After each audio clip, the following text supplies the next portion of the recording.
caramel macchiato. Here you go. Merry Christmas.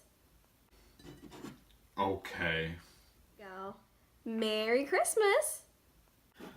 Okay, but I don't celebrate Christmas, okay? So... Go. Merry Christmas. Actually, according to most historians, Jesus was actually born in April and not December the 25th. Go. Merry Christmas. Well, Merry Christmas to you too. Go. Merry Christmas. And a Happy New Year. Stay blessed. Go. Merry Christmas. Why, thank you. Happy holidays.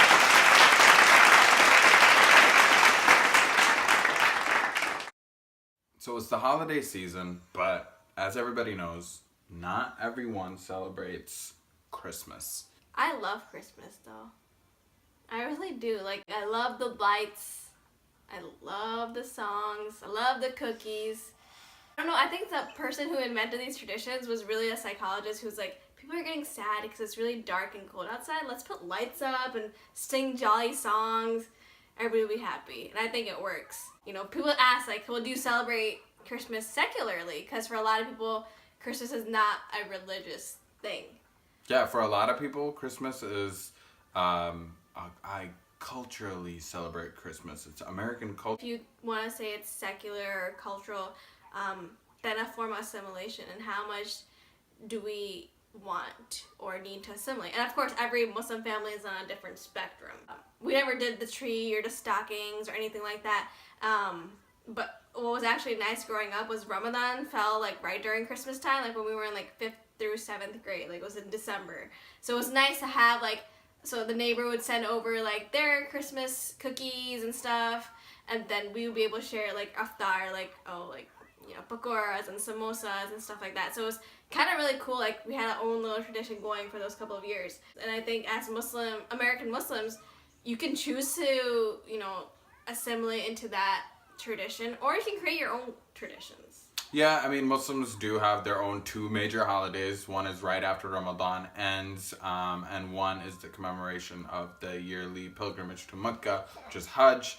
And in those times, there's Eid Fest, there's going from house to house and having all different types of food and exchanging gifts. Kids get money. We're notorious for giving out cash.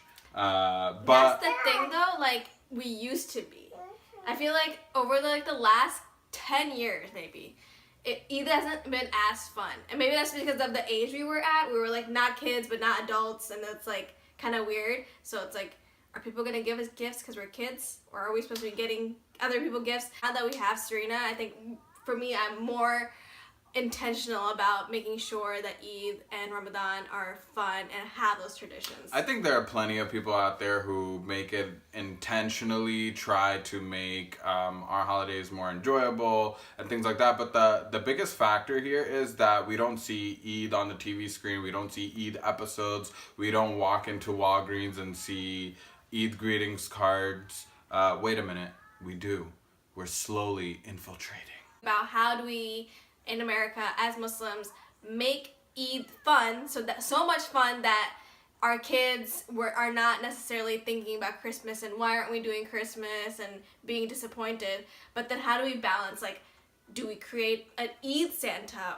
I definitely don't think we should do an Eid Santa. Yeah, no. You know, how much do we want to keep it authentic and still keep that religious aspect versus making it into something that's just to replace Christmas? Like, wait a minute. Now we have a daughter. She's 2 years old, and she's gonna grow up in the United States with American parents. And how do we, make her really proud of her own background and where she comes from? And so the other part about Christmas too is, like, you know, Serena may be going to public school. We don't know about that. It's a whole other conversation. But like, she's gonna meet other people who believe in Christmas or in Santa even. I mean, I know they're two different things. Somebody asked me today, like, what are you gonna tell her though, like, about Santa? Because she's gonna hear about it. I'm just gonna tell her it's not real. Yeah, but what if she goes and tells people at school, like, that's not real? And then that's totally fine. She's telling them the truth. Santa is not real. He does not climb down your chimney and give you presents. I am gonna treat her to respect other people's holidays, and just because we don't celebrate it doesn't mean that we have to be rude or obnoxious about it. You can always be happy for other people and, you know, wish them well, wish their families well. Yeah, there's actually a lot of parallels of the American Christmas traditions, like giving gifts. It's a huge part of Islam. Yeah, the Prophet always emphasized, sallallahu alaihi wasallam, that, you know, give gifts because it increases love for one another. I think most people also respect, if you share your culture, I think that's important too, right? Yeah, when somebody at the store is just giving me coffee, I might just say, yeah, have a great holiday.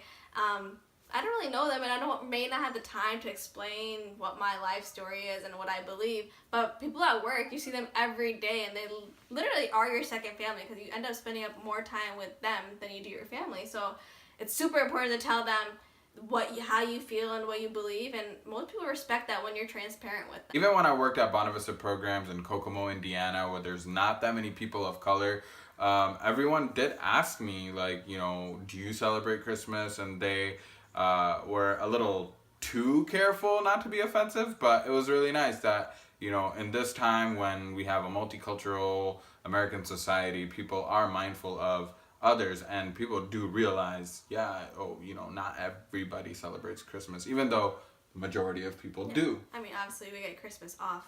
Sometimes you have those awkward moments when everyone at work wants to go Christmas caroling around the whole building and stuff, and I did follow along. Did you even know the songs?